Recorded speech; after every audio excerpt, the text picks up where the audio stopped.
The Russian Copper Company, RCC, and Chinese firms have allegedly engaged in a scheme to evade taxes and circumvent Western sanctions by trading new copper wire rod disguised as scrap.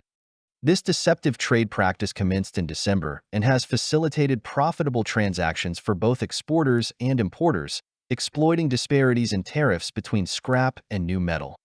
The copper wire rod, originating from Russia, undergoes shredding in China's Xinjiang Uyghur region through an intermediary, rendering it indistinguishable from scrap metal.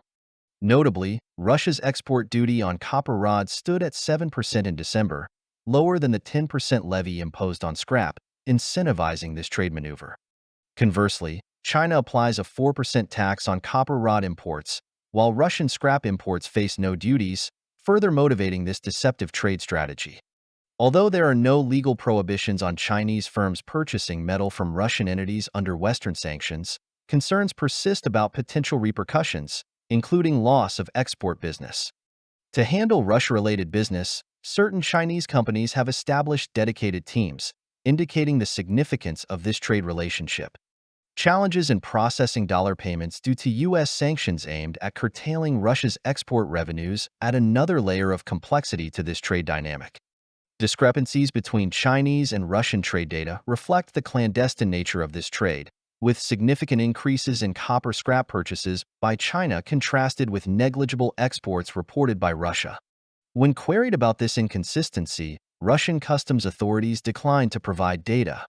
RCC, when asked about its trade in copper rod with Chinese firms, asserted that it exclusively supplies products to Russian companies, refraining from further comment. The trade relationship between Russia and China has intensified, particularly following sanctions imposed by the United States and the European Union on both countries. The disguise of newly made copper wire rod as scrap metal is facilitated by shredding, effectively obscuring its true nature and making it easier to sell to Chinese manufacturers.